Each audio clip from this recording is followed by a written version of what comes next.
3 दिन के रजो धर्म में थी द्रौपदी, केवल तीसरे दिन का स्नान करा था द्रौपदी ने रजो धर्म में, और दुशासन उसके बाल पकड़कर सभा में लेकर आ गया। अगर द्रौपदी सोचती कि मैं रजो धर्म में हूं, मैं रजस्वला हूं, मैं भगवान को कैसे भजूं, मैं भगवान को कैसे पुकारूं, पर द्रौपदी रोती रोती जब अपने गुरु द्रोणाचार्य के सामने पहुंची तो गुरु जी ने कह दिया, द्रौपदी कोई तुझे नहीं बचाएगा, बचाएगा तो वो जो मैंने तुझे गुरु मंत्र दिया है, जो मैंने तुझे मंत्र प्रदान करा है, वो मंत्र भज।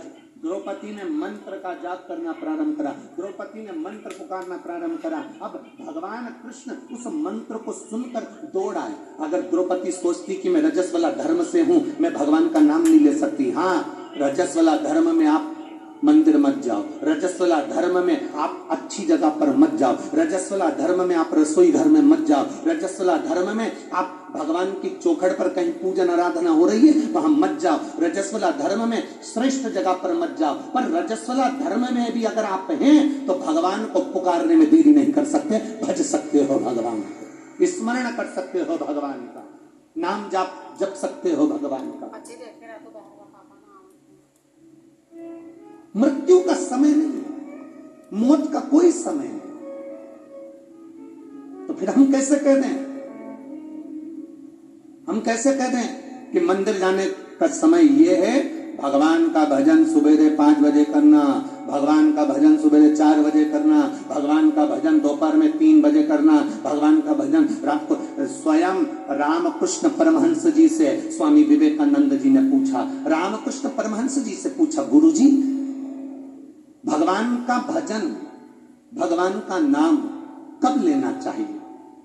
स्वामी विवेकानंद जी रामकृष्ण परमहंस जी से पूछ रहे हैं। रामकृष्ण परमहंस जी से पूछा, भगवान का नाम कब लेना चाहिए, भगवान का भजन कब करना चाहिए? रामकृष्ण परमहंस जी ने कहा, मरने के 1 मिनट पहले। स्वामी विवेकानंद जी मुस्कुराकर बोले, आप कहते हो कि भगवान का नाम, भगवान का भजन मरने के 1 मिनट पहले करना चाहिए, अपने को कैसे मालूम पड़ेगा कि अपन कब मरेंगे, तो उसके 1 मिनट पहले भजन करना है? तो रामकृष्ण परमहंस जी ने कहा, जब तुम्हें ये नहीं मालूम कि मरोगे कब, तो हर मिनट में भगवान का भजन करो, कब प्राण आखिरी हो जाए, कब श्वास आखिरी हो जाए। इसलिए प्रत्येक क्षण क्षण में, प्रत्येक पल अपने स्थान पर बैठकर बाबा से विनय करें, भाव के साथ, आनंद के साथ, मेरे देव अधिदेव महादेव से दिल से। आज कथा का विराम दिवस है, आप जितना दिल से बाबा से प्रार्थना कर सकते हो उतने दिल से करिएगा, भाव के साथ, आनंद के साथ। जितने कार्यकर्ता खड़े हैं उनसे भी कहेंगे, जहां जगह मिल जाए वहां बैठ कर बोलो, कार्य बाद में कर लेना, ये मौका बार बार नहीं आएगा बाबा से विनय करने का, बोलने का। अपने स्थान पर बैठकर बाबा से हृदय से, भाव के साथ, दिल से करें। श्री शिवाय नमस्तु, श्री शिवाय नमस्तु, श्री शिवाय नमस्तु, श्री शिवाय नमस्तु, श्री शिवाय नमस्तु। भोला सब दुख काटो मारा, ओ भोला सब दुख काटो मारा।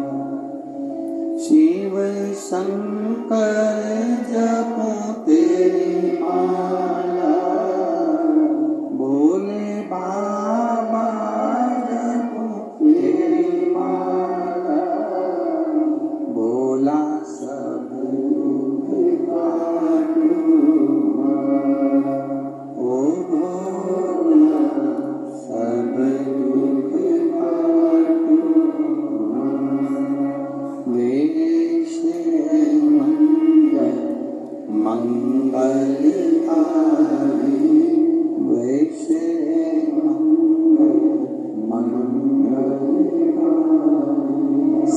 शमशान वासी शमशान वासी ओ सब दुख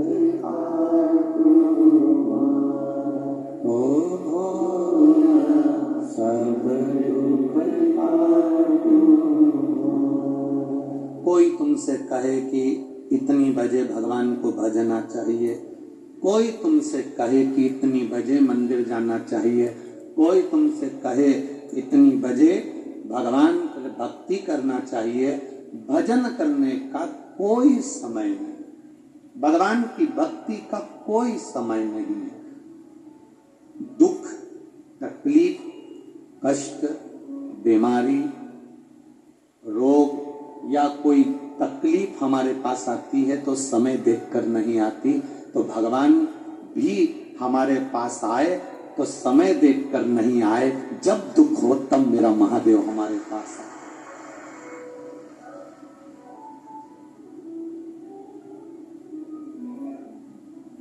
अच्छा चलो एक प्रैक्टिकल करके देखना, तुम्हारे दरवाजे पर शाम को 4 बजे गाय को रोटी देकर देखना। गाय कितनी बजे तुम्हारे दरवाजे पर पहुंचेगी रोज? जम के बोलो जरा। 4 बजे। 3 बजे रोटी दोगे तो गाय कितनी बजे पहुंचेगी रोज? 3। सुबह 9 बजे रोटी दोगे तो गाय सुबह 9 बजे पहुंचेगी। तुम जिस टाइम गाय घड़ी पहनती है क्या? अरे बोलो तो जम के, नहीं पहन। फिर उसको कैसे मालूम कि 3 बज गए? उसको कैसे मालूम कि 3 बज गई? उसको कैसे ज्ञात है?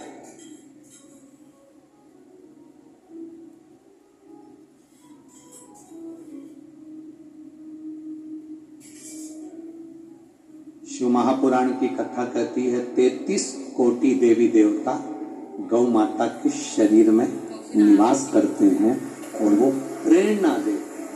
33 कोटि देवता। मैं राजगढ़ की राधा रानी गौशाला के लिए धन्यवाद देता हूं, जो विकलांग गायों को और सहजने में लगे हैं, उनको संभालने में लगे हैं। बहुत बहुत साधुवाद है राधा रानी गौशाला राजगढ़ क्षेत्र को, बहुत सारा। अब तुमने 3 बजे गाय को रोटी दी तो रोज 3 बजे गाय तुम्हारे यहाँ आएगी। तुमने 4 बजे रोटी दी तो गाय रोज 4 बजे आएगी। 5 बजे रोटी दी तो 5 बजे आएगी। अब तुम अंदाजा लगाकर बैठना, तुम सवेरे केवल एक बार सवेरे 9 बजे भगवान का भजन करते हो तो भोलेनाथ भी कह देगा जब ठीक 9 बजे तेरे को तकलीफ आएगी तब मैं भी आऊंगा, 9 बजे आऊंगा।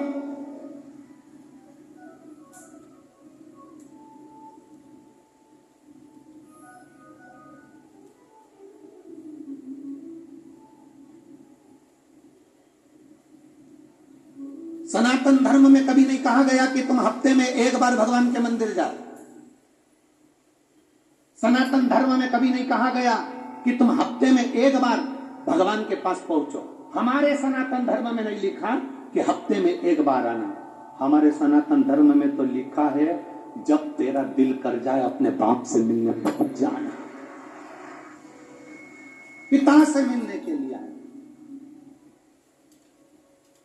एक पत्र आया, उस पत्र में एक बेटी ने लिखा है कि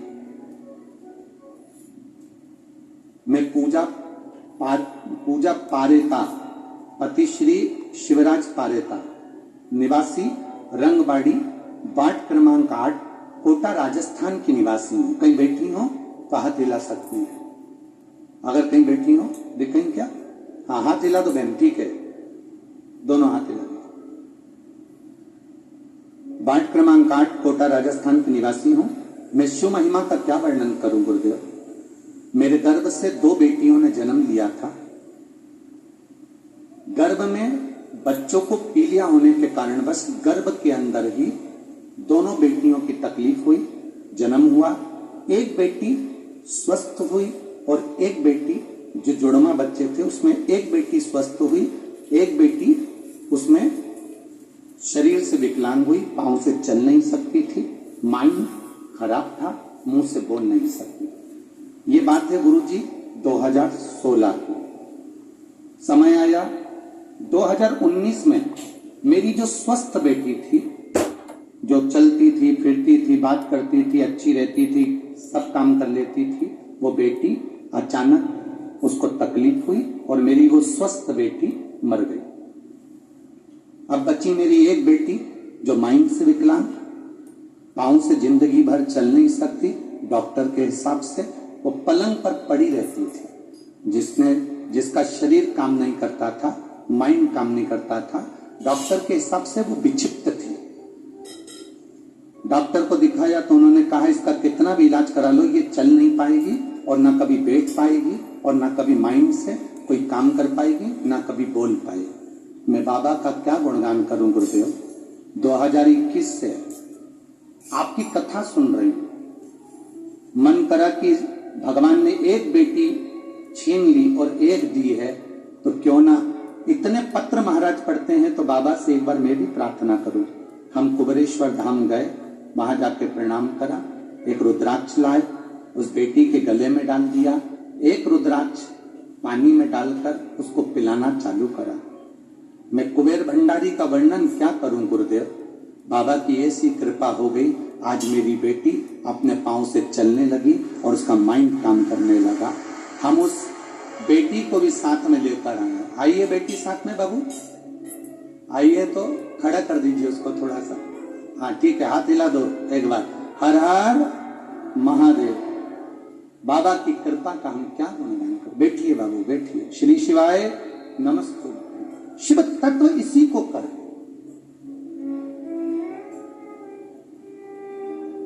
जहां सारे डॉक्टर फेल हो जाते हैं तब एक डॉक्टर ऊपर भी बैठता है।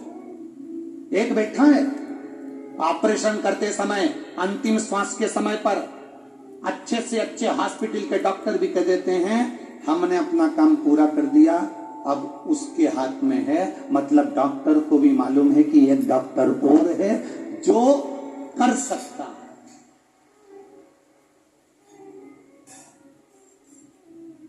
तैतीस कोटि देवी देवताओं को उठाकर देखिए, किसी ने ऑपरेशन नहीं किया शरीर का, केवल एक महादेव ने ऑपरेशन किया शरीर का। ससुर का सिर कट गया तो बकरे का सिर लगा दिया, गणेश जी का सिर कट गया तो हाथी का लगा दिया। इतना बड़ा डॉक्टर को कहां से लेकर आओ।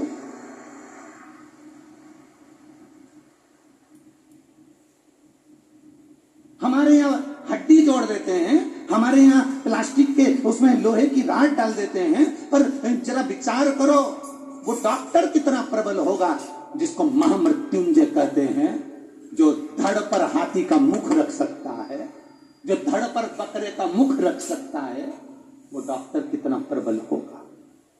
सहज। इसलिए हमारे यहाँ हॉस्पिटल में रहने वाले डॉक्टर को भी शिव कहा जाता है और शंकर को भी डॉक्टर कहा जाता है। जितने हॉस्पिटल में डॉक्टर हैं जो जनमानस की सेवा में लगे हैं, कोरोना महामारी में, कोरोना के अंतर्गत सब अपने अपने घर में भरे पड़े हुए थे, पर डॉक्टर, नर्स, स्वीपर, जिनको लोग सरल भाषा में कह देते हैं ये समाज के हैं, ये समाज के हैं, अच्छी अच्छी समाज के लोग जब बाहर निकल कर नहीं आए तब वो पोछा लगाने वाला शव को उठाकर लेकर अंतिम संस्कार कर रहा था। वो पोछा लगाने वाला अंतिम संस्कार कर रहा था। उसको कोरोना नहीं लग रहा था। वो आगे बढ़कर एक बेटा जो फर्ज अदा करता है, लोग कहते हैं ये छोटी समाज के, ये ऊंची समाज के, ये समाज के, वो समाज के, जो छोटा है उसने कितनों का अंतिम संस्कार कर दिया। कोई नहीं आया, अच्छे अच्छे घर में पड़े रहे और वो आगे निकलकर अंतिम संस्कार करते रहे। हम बटे हुए हैं, या हम कहते हैं ये ब्राह्मण है, ये क्षत्रिय, ये वैश्य है, ये शूद्र है, बात हम रहे, बट हम रहे। ये राजनीति के चक्कर में सारे भारत की भूमि के सारी समाजों को अलग अलग बांट दिया गया है, पर मेरा शंकर सबको एक जानता है। इसलिए मेरे शिव जी के ऊपर जो पानी गिरता है तो एक एक बूंद गिरता है कि आप सब एक हो, अलग अलग नहीं। दुख आया कोई नहीं आया, तब वो झाड़ू लगाने वाला, पोछा लगाने वाला, वो कंपाउंडर वो लगा रहा, पोछा वाला, झाड़ू वाला वो गोली दवाई देता रहा, और परिवार वाले केवल फोन पे सूचना लेते रहे, पिताजी की तबीयत कैसी है, माताजी की तबीयत कैसी है, सब घर में पट्टा बांध बांध के पड़े रहे, और वो आगे रहकर तुम्हारे घर के लोगों को दवाई दे रहे थे। उनका एहसान कभी जिंदगी में नहीं भूल पाओगे तुम, कभी जिंदगी में नहीं भूल पाओगे तुम।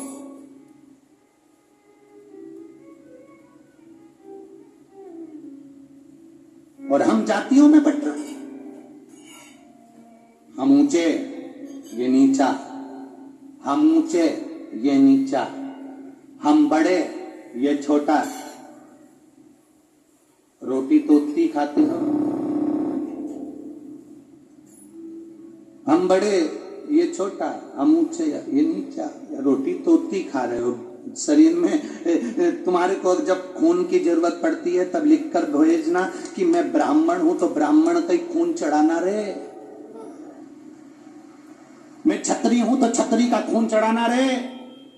मैं वैश्य हूं तो वैश्य का खून चढ़ाना, मैं शूद्र हूं तो शूद्र का खून चढ़ाना। डॉक्टर नहीं देखता कि तुम्हारे शरीर में जब खून की कमी पड़ती है, तुम्हारे शरीर में जब ऑपरेशन होता है, जब तुम पड़े रहते हो और खून की कमी होती है, तब ये पूछा नहीं जाता कि ये ब्राह्मण का है कि क्षत्रिय का है कि वैश्य का है कि शूद्र का है। तब तो केवल प्राण बचाए जाते हैं कि कैसे भी प्राण बच जाए।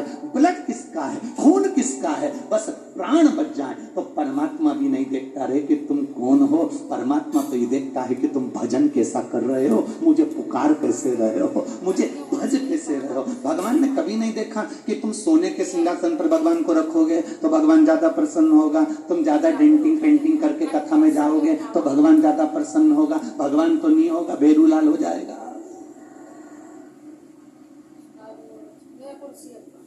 भगवान ना देखे, सोने के सिंहासन पर भगवान को रखो, भगवान प्रसन्न होगा।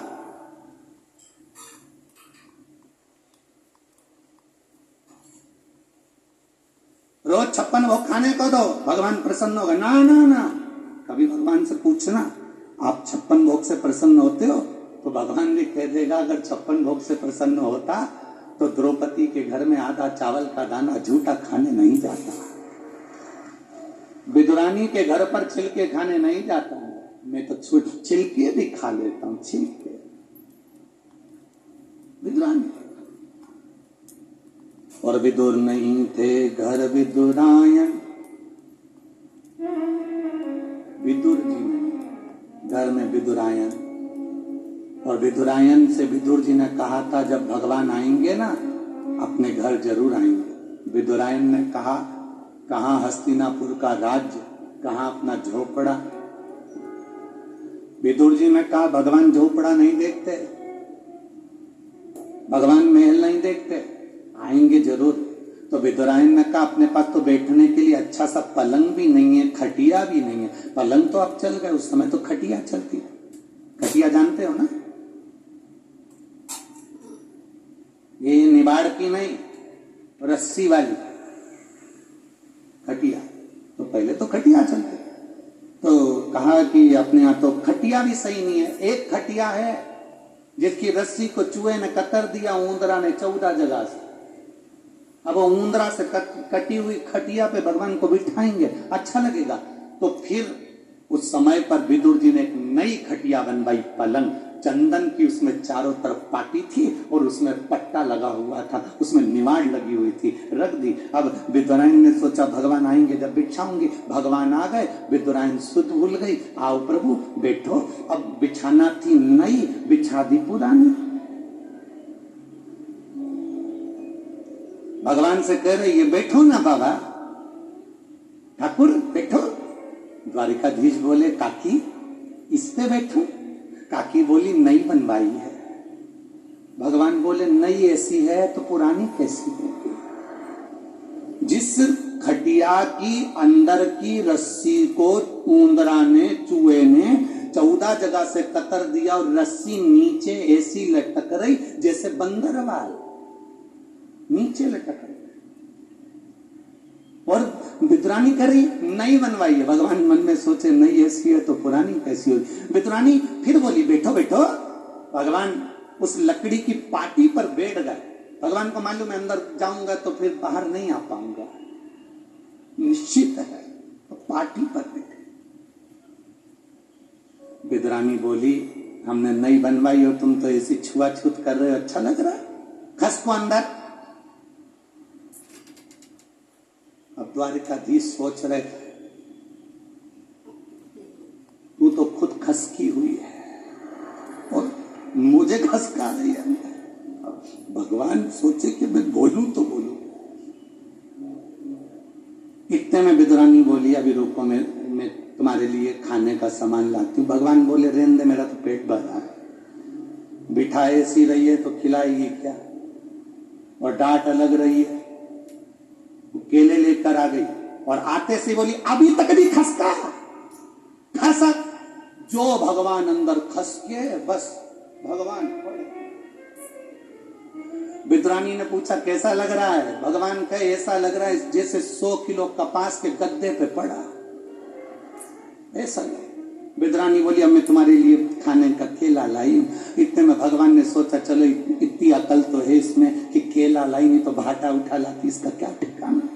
केला लाई और केला छील के भगवान को देने के लिए तैयारी कर रही है। और फिर केले के अंदर की जो गिरी थी उसको नीचे पटक दी, छिलका निकाल कर भगवान को दे दिया। लो, भगवान ने पूछा ये क्या है? विदुरानी बोली ये केला है। भगवान बोले वो नीचे पटका क्या है? तो कि वो छिलका है।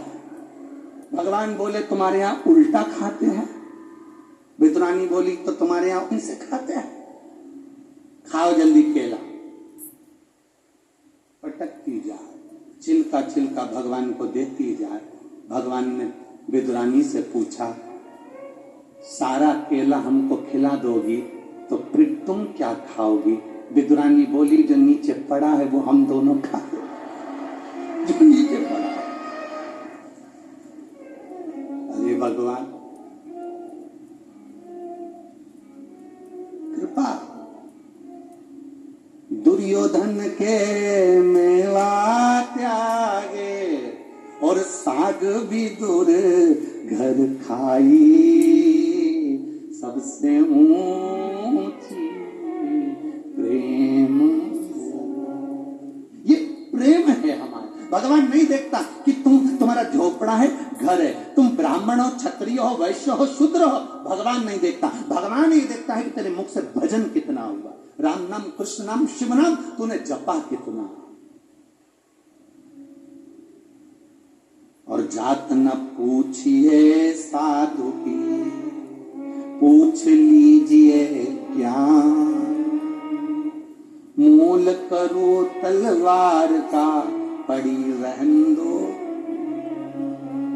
भगवान नहीं देखा कि तुम कितनी गाड़ी के मालिक हो। भगवान नहीं देखा कि तुम कितनी प्रॉपर्टी के मालिक हो। भगवान नहीं देखा कि तुम्हारे पास जमीन जायदाद कितनी है। भगवान तो ये देखता है कि तेरे पास भजन कितना है और तेरा भजन में बल कितना है, तेरी भक्ति कितनी है, तेरी श्रद्धा कितनी है, तेरा विश्वास कितना है। अगर विश्वास नहीं होता तो जिस डॉक्टर को कह दिया गया था, जिस डॉक्टरों ने कह दिया था कि ये लड़की नहीं उठ सकती, ये माइंड से विक्षिप्त रहेगी, बोल नहीं सकती, चल नहीं सकती, खड़ी नहीं हो सकती, वो बेटी भी अगर विश्वास पक्का है तो डॉक्टर भी मना कर दिया, वो बेटी भी उठकर खड़ी हो गई 2021 से।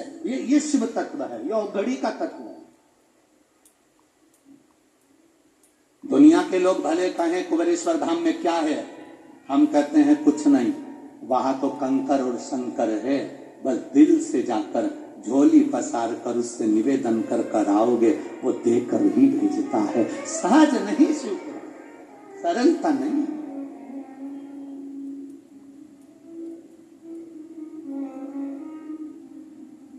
शंकर शिव प्राप्ति का केंद्र बिंदु बना। भजन में इतने खो जाओ, सुत ना सुतता चल। अरे खानो नहीं भावे मन, पीनो नहीं भावे, दौड़ दौड़ मन सत्संग जावे।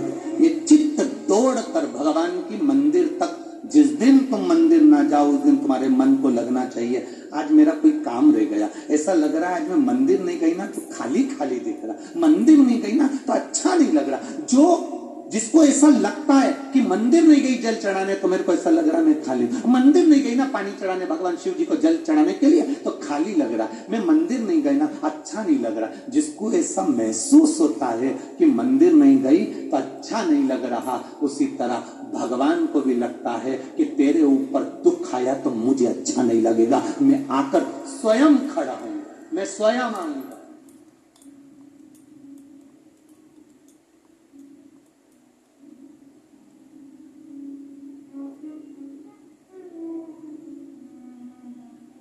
भगवान से प्रार्थना करते रहना, भगवान आखिरी श्वास तक मेरे शरीर को ऐसा बनाकर रखना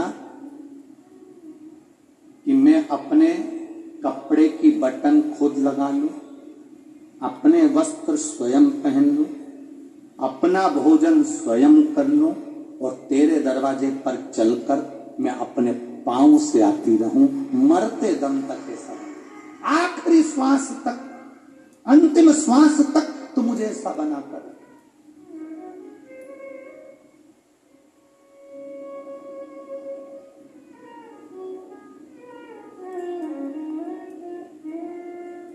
देखो परिवार के लोग तुम्हें डॉक्टर को दिखा देंगे, परिवार के लोग तुम्हें दवाई दे देंगे, परिवार के लोग पैसा खर्च कर देंगे, पर जीजी और मेरे जी जाओ एक बात याद रखना, शरीर का कष्ट तो अपने को ही भोगना पड़ता है। पैसा लगा देंगे परिवार वाले, अच्छे डॉक्टर को दिखा देंगे परिवार वाले, दवाई दिलवा देंगे परिवार वाले, तुम्हें बिठाकर गोली भी खिला देंगे परिवार वाले, पर शरीर में जो कष्ट होता है वो कोई दूसरा नहीं भोगता, अपने को भोगना पड़ता है। इसलिए भजन अपने को खुद करना पड़े, भजन स्वयं करो, भक्ति स्वयं करो, स्मरण स्वयं करो, मंत्र जप स्वयं करो, नाम जप स्वयं करो।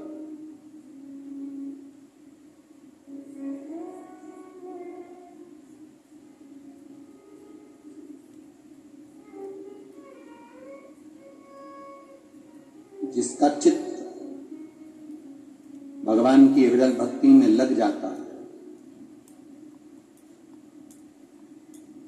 जरूरी नहीं होता कि वो सुबह हो, दोपहर हो, शाम हो तभी भगवान को याद करेगा। दुकान पर बैठा है, दुकान नहीं चल रही, ग्राहक भी नहीं आया, आंख में आंसू भर रहे हैं, आज दिन भर कैसे गुजारा चलेगा, परिवार की कैसे पूर्ति होगी।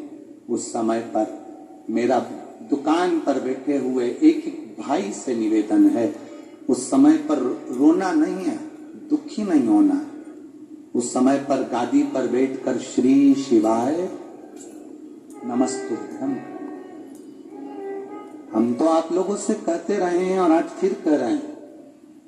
मेरा जिन जिन के व्यापार चलते हैं, जिन जिन की दुकान चलती है, उन माताओं के निवेदन है कि आप अपने शंकर भगवान के मंदिर में जब जल चढ़ाने जाओ, थोड़ा सा जल कटोरी में या उस लोटे में लेकर आया करो। वो जल एक छोटी सी डब्बी रख लो, एक डब्बी पति के हाथ में जल भर कर दे दिया करो। दुकान पर जब प्रवेश करो ना तो थोड़ा सा जल छीट देना, मेरा बाबा स्वयं आएगा कार्य कर। वो डब्बी अगर पति लाने में भूल गया तो 2-3 डब्बी रख लो, इतनी सी। लोग तो संक्रांति पे तो बांटते ही हैं इतनी सी डब्बियां, तो वो डब्बी अपने कब काम आएगी? वो इतनी सी डब्बी किसी काम की तो रहती नहीं, उसको जल भरने के लिए रख लो। पति को बैग में पन्नी में बांध के दे दी, ये झोला ले जा रहे हो तुम, कागज ले जाते हो, मोबाइल ले जाते हो, सामान ले जाते हो, दुकान का सारा सामान ले जाते हो, तो ये डब्बी में जल भी ले जाओ। अंदर जब जाओ भूल भी जाओ तो कोई बात नहीं, डब्बी में जल अगर दुकान के अंदर भी चले गया तो तुम्हारा कल्याण निश्चितता है। वो चलाएगा, वो देख ले, मेरा शिव तुम्हारे साथ है। एक माता ने एक पत्र में एक प्रश्न लिखा, गुरुजी क्या महिला माताएं रुद्राक्ष पहन सकती हैं? तो हमें तो वो महाराज पकड़ के लाओ जिसने मना कराओ तुमको। जो तुमको मना कर रहा है कि रुद्राक्ष मत पहनो, बच्चे, बूढ़े, जवान, नारी, पुरुष, सब भगवान शंकर का रुद्राक्ष अगर आपके पास में है, कुबेरेश्वर धाम का रुद्राक्ष है, आपके पास में रुद्राक्ष है, उसको लाल धागे में अपने गले में धारण करो। महाराज शास्त्र कहता है अगर गले में वो एक अपन भगवान को भोग लगाते हैं तो भोजन की थाली में क्या डालते हैं? जम के बोलो। तुलसी। तुलसी क्यों डालते हैं? भगवान उसको स्वीकार करता। बिना तुलसी के तो भगवान भोजन भी नहीं करता, भोजन भी ग्रहण नहीं करता। तो गले में तुलसी की माला हो, रुद्राक्ष की माला हो, तो समझ लेना कि शंकर भगवान स्वीकार कर रहे हैं इस शरीर को, इस शरीर को।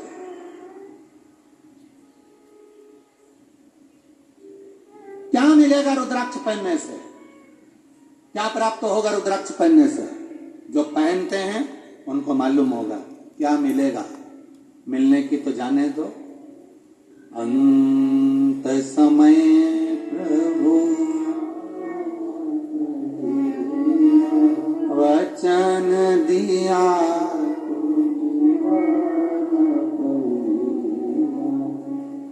सरकार को कैसे मालूम? सरकार को कैसे मालूम कि तुम्हारे पास में कितना माल है? सरकार को कैसे मालूम कि तुम्हारे पास में क्या है? सरकार को कैसे मालूम कि तुम्हारा एड्रेस, तुम किस जगह पर कहां रहते हो? जरा सी देर में सर्च करा और निकल गया कि ये लीलाबाई इस जगह पे रहती है, कमलेश इस जगह पे रहता है, और सरकार वहां पहुंच जाती है। उसी तरह हमारे गले में रुद्राक्ष और तुलसी की माला होती है तो परमात्मा भी उस जगह पर पहुंच जाता है जहां तुम हो। उसको मालूम है कि तुम कहां हो।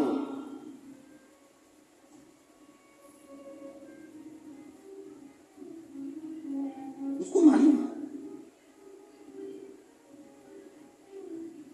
इसलिए गले में रुद्राक्ष की एक मन का अगर रुद्राक्ष का आपके गले में है, शिव कृपा आपको। एक तुलसी की माला भी अगर आप गले में पहने हो तो मेरे नारायण की कृपा धारण करो। और मुख में हो राम नाम, राम सेवा हाथ में, तू अकेला नहीं प्यारे राम तेरे साथ में। जिंदगी की बागडोर हाथ दीना नाथ के, वो महलों में रखे चाहे झोपड़ी का वास दे। ये हमारे ऊपर निर्भर करता है, हम कितना भजन करें, हम कितना स्मरण करें, हम कितनी भक्ति को धारण करें। शिव महापुराण की कथा कहती है भगवान देवाधिदेव महादेव ने मां पार्वती को काशी की भूमि पर, अभी जहां जिस काशी की भूमि पर जीव मुक्त हो जाता है, ऐसी अभिमुक्त भूमि पर भगवान शंकर ने मां पार्वती को भ्रमण कराया काशी के रथ।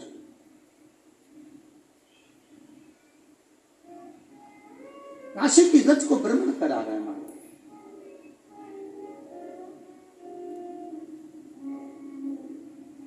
और काशी की रथ पर जब भ्रमण कराया, काशी की रथ पर जब घूम रहे हैं, मां पार्वती जी के मन में दो संशय भारी हैं। माता पार्वती जी के मन में दो संशय, काशी घूमते घूमते दो संशय। पहला संशय है माता पार्वती जी का, बाबा भोलेनाथ जी से कहा मान लो कोई जीव काशी नहीं आया,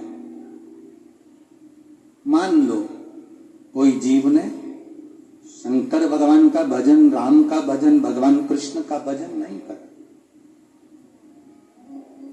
पार्वती जी कह रही हैं ना तो कोई तीर्थ गया, ना किसी ने भजन किया, ना कोई काशी आया, ना कोई उज्जैनी गया, उसके बाद भी संसार में रहने वाला जीव अगर कैलाश धाम उसके मरने के बाद आपके चरणों में अगर आना चाहता है तो वो ना काशी गया, ना तीर्थ गया, ना कभी उसने भजन किया, ना कभी कीर्तन किया, और वो जीव मरने के बाद आपके चरणों में अगर आना चाहता हो तो उसको क्या करना चाहिए?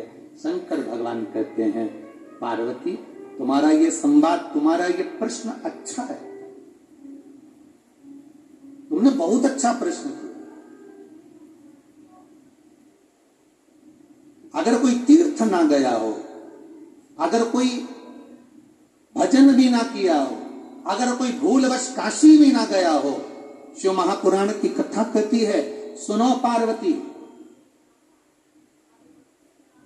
जहां वो निवास करता है, जहां वो रहता है, उस भूमि पर जहां वो रह रहा है, उसके नगर में, उसके क्षेत्र में, उसकी कॉलोनी में, उसके मोहल्ले में, उसके खेड़े में कहीं शिवालय हो और उस शिवालय के सामने से भी अगर वो निकल गया और भूल से भी शंकर मंदिर के शिखर का दर्शन कर लिया तो भी वो कैलाश पहुंच ही जाता है।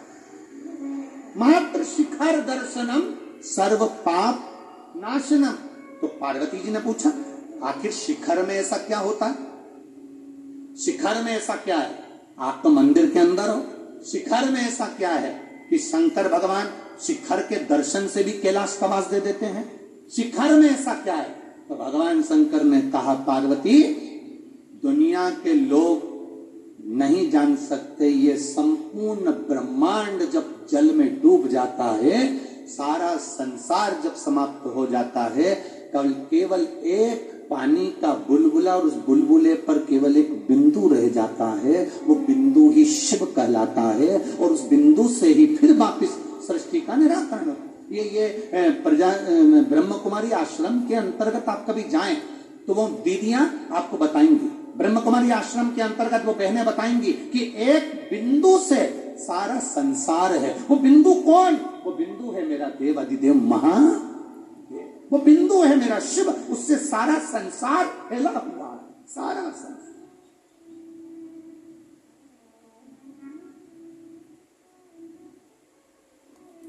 जिस मंदिर पर शिखर नहीं होता, जिस मंदिर, शिखर से मतलब जानते हो ना? बोलो बोलो जान के। शिखर का मतलब होता वो एक पीतल का, तांबे का एक ऊपर कलश चढ़ा होता है, देखा है आप लोगों ने? बोलो जम के बोलो। दुनिया के लोग भले कुछ भी कह दें कि हम सनातन धर्म को नहीं मानते, दुनिया के लोग भले कुछ भी कहते हैं कि हम हिंदू धर्म को नहीं मानते, सनातन धर्म को नहीं मानते, पर ऐसा कोई धर्म नहीं जिस धर्म में उनके शिखर पर भी वो तांबे और पीतल का कलश ना हो। वो मेरे शिव की निशानी है, वो मेरे शंकर की निशानी है। प्रत्येक धर्म में, किसी भी धर्म में चले जाओ, हर धर्म के अंतर्गत उनके शिखर पर एक तांबे का कलश, पीतल का कलश होगा। शिव महापुराण में शंकर भगवान माता पार्वती को उस काशी की पावन धरा पर वर्णन करते हुए कह रहे हैं, पार्वती दुनिया के लोग मुझे मंदिर के अंदर चाहते हैं कि मैं मंदिर के अंदर हूं, ऊपर जो तांबे का शिवलिंग की आकृति का जो छोटा सा शिखर मंदिर के ऊपर शिखर पर चढ़ा होता है, पार्वती वो मेरा प्रतिबिंब, मेरा स्वरूप होता है। चाहे वो कोई भी धर्म हो, कोई धर्म हो, किसी भी धर्म में चले जाओ, हर धर्म के अंतर्गत उनके ऊपर पीतल का, तांबे का कलश मिलेगा। वो कलश मेरा शिव है।